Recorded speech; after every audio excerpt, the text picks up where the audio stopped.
नमस्कार, SDV news देख रहे हैं आप। मैं हूं आपके साथ अर्जुन खजूरिया। आज 17 जुलाई यानी कि दोबारा से विपक्षी दलों की एकजुट होने वाली बैठक कर्नाटक की राजधानी बेंगलुरु में 17-18 जुलाई को यह बैठक होगी।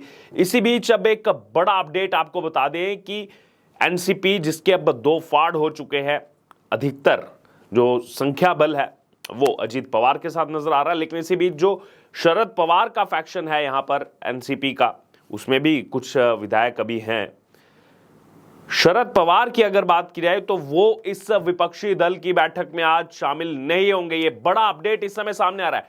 हालांकि एनसीपी फैक्शन के जो प्रवक्ता है उनकी तरफ से ये कहना है कि कल वो बैठक में जरूर शामिल होंगे, लेकिन अभी भी इस बात पर संशय बना हुआ है कि क्या कल वो आएंगे या फिर कुछ और यहां पर बहाना बनेगा, क्योंकि अभी तक जो ये बड़ा अपडेट सामने आ रहा है कि शरद पवार जो पिछली 23 जून की बैठक में एक मुख्य चेहरा थे, सबको एकता के सूत्र में बांधने का प्रयास कर रहे थे। प्रफुल्ल पटेल उनके साथ गए थे, लेकिन प्रफुल्ल पटेल ने देखा कि आखिरकार क्या तमाशा हो रहा है पटना के अंदर, चल क्या रहा है ये विपक्षी एकता के नाम पर, केवल फोटो सेशन, और उन्होंने ही एक अहम भूमिका निभाई थी अजीत पवार के साथ। यहां पर एक बड़ा जो फैक्शन है उसको लेकर के अलग हुए। इसी बीच एक और बड़ा अपडेट, पश्चिम बंगाल की मुख्यमंत्री ममता बनर्जी, ऑल इंडिया तृणमूल कांग्रेस को लीड करने वाली ममता बनर्जी, वो भी आज की बैठक में शामिल नहीं होंगी। और यही कहा जा रहा है कि कल वो बैठक में शामिल हो सकती हैं, लेकिन कहीं ना कहीं जो ये लगातार एकजुट होने की बातें सामने आ रही हैं, और दूसरी तरफ वह सच्चाई क्या है वो पूरा देश इस समय देख ही रहा है। पहली जो बैठक होती है यहां पर 23 जून को, उसके बाद एकजुट की बातें तो की गई यहां पर सबके सामने, मीडिया के सामने, देश के सामने, लेकिन क्या हुआ? कुछ ही दिन के अंदर, 10 दिन के अंदर एक बड़ी पार्टी टूट के बिखर गई और उसमें एक बड़ा फैक्शन जो था वो एनडीए में जाकर के शामिल हो गया, क्योंकि जिस प्रकार से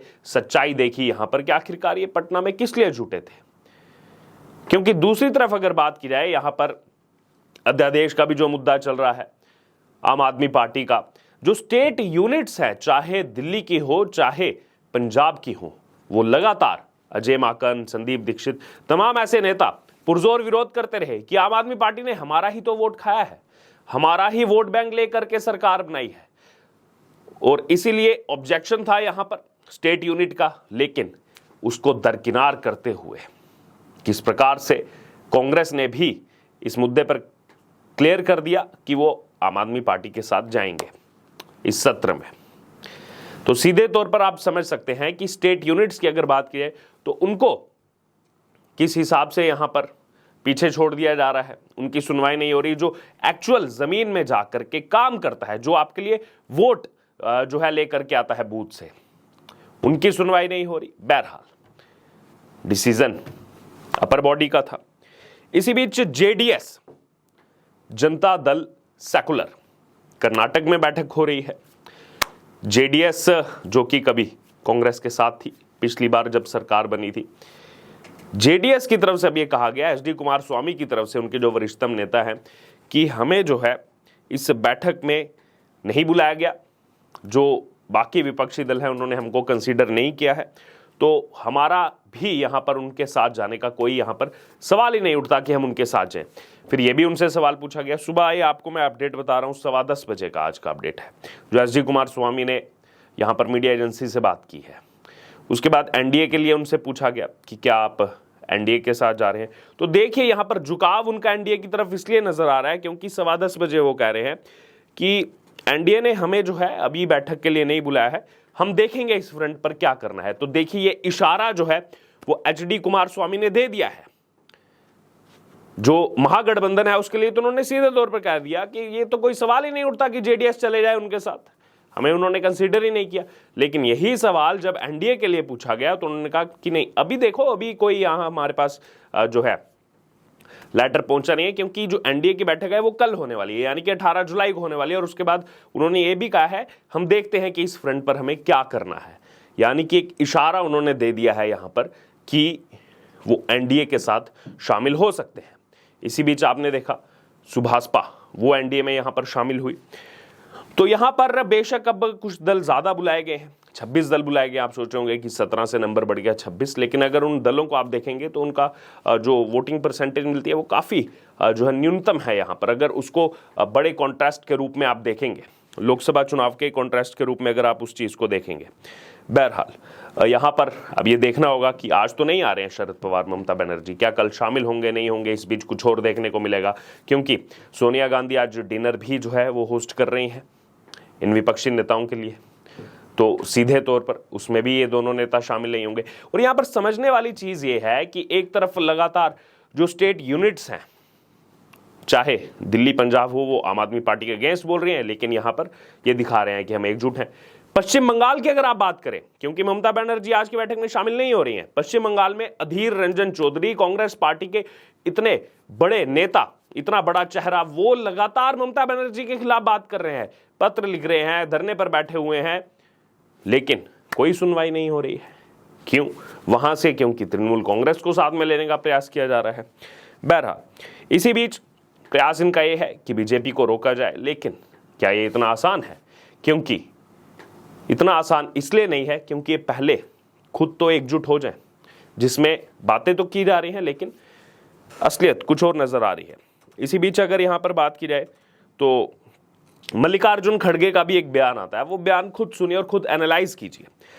मल्लिकार्जुन खड़गे कांग्रेस पार्टी के अध्यक्ष, वो कहते हैं कि पहली बैठक हमारी बड़ी सफलता थी क्योंकि हम हमारी लोकतांत्रिक राजनीति को खतरे में डालने वाले मुद्दों पर चर्चा कर पाए और अगला चुनाव एकजुट होकर लड़ने पर सहमत हुए।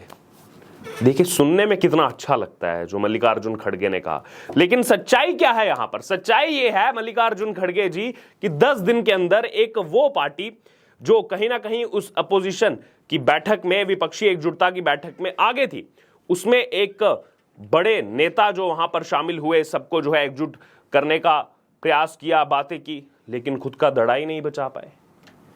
एनसीपी के 2 फाड़ हो गए। ये सच्चाई है। इस सच्चाई से रूबरू होना होगा कांग्रेस पार्टी को। केवल बातें करने से यहां पर चुनाव नहीं जीते जाते। बहरहाल यहां पर देखिए, आप सोच रहे होंगे और यहां पर जो दलों को बुलाया गया है उसमें अगर बात की जाए तो MDMK, केडीएमके, VCK, RSP, Indian union मुस्लिम लीग, तो इन दलों की परसेंटेज अगर आप देखेंगे तो लोकसभा चुनाव के, जैसे मैंने आपको पहले बताया, कंपैरिजन में काफ़ी न्यूनतम है। बहरहाल यहाँ पर अगर बात की जाए तो अब कल एनडीए की भी बैठक होने वाली है और सीधे तौर पर अब देखा जाएगा कि ये जो दूसरी बैठक की जा रही है, अब इस दूसरी बैठक के बाद क्या नया देखने को मिलता है। क्योंकि यहाँ पर कहा तो जा रहा है कि अब हम एकजुट हो रहे हैं, एक साथ चुनाव लड़ेंगे, लेकिन क्या आज की बैठक के बाद कोई संभावित चेहरा निकल करके सामने आएगा? ये एक बड़ा सवाल है और लगातार देश की जनता इस सवाल का जवाब जानना चाहती है कि आखिरकार ये जो आप सब दल एक साथ होने की बात तो कर रहे हैं और वो सबको दिख भी रहा है कि कितना एक साथ है, कितना एक साथ नहीं है, लेकिन इसमें से क्या कोई चेहरा निकल करके आएगा? क्या सभी एक चेहरे पर सहमत होंगे? क्योंकि पिछली बार भी यही हुआ था, जब इशारों में लालू प्रसाद यादव ने यहां कह दिया था कि राहुल जी आप गोड़ी चढ़िए, हम सब बाराती बनकर पीछे चलेंगे, और उसके जो राजनीतिक सियासी मायने जो निकले थे कि क्या यहां पर राहुल गांधी को प्रोजेक्ट किया जा रहा है, बाकी सब लोग क्या उनके पीछे चलेंगे। उसके बाद ही यहां पर एनसीपी के तमाम जो विधायक थे अजीत पवार की लीडरशिप में, वो खफा थे और क्या डिसीजन हुआ, क्या महाराष्ट्र के अंदर राजनीतिक बदलाव हुआ, वो पूरे देश की जनता ने देखा है। बहरहाल अब यहां पर जेडीएस की तरफ से इशारा आना कि हम इस बैठक में नहीं जा रहे हैं, और उसके बाद ये इशारा करना कि हम एनडीए फ्रंट की तरफ देखेंगे, शरद पवार, ममता बनर्जी का आज के दिन बैठक में शामिल नहीं होना, कई सारे राजनीतिक इशारे यहां पर दे रहा है। अब इस पूरे मामले पर आपको जो भी लगता हो, आपकी जो भी राय हो, आप जरूर हमारे साथ कमेंट बॉक्स में शेयर करें और उससे जुड़े तमाम अपडेट के लिए बने रहिए एसडीवी न्यूज़ के साथ। धन्यवाद।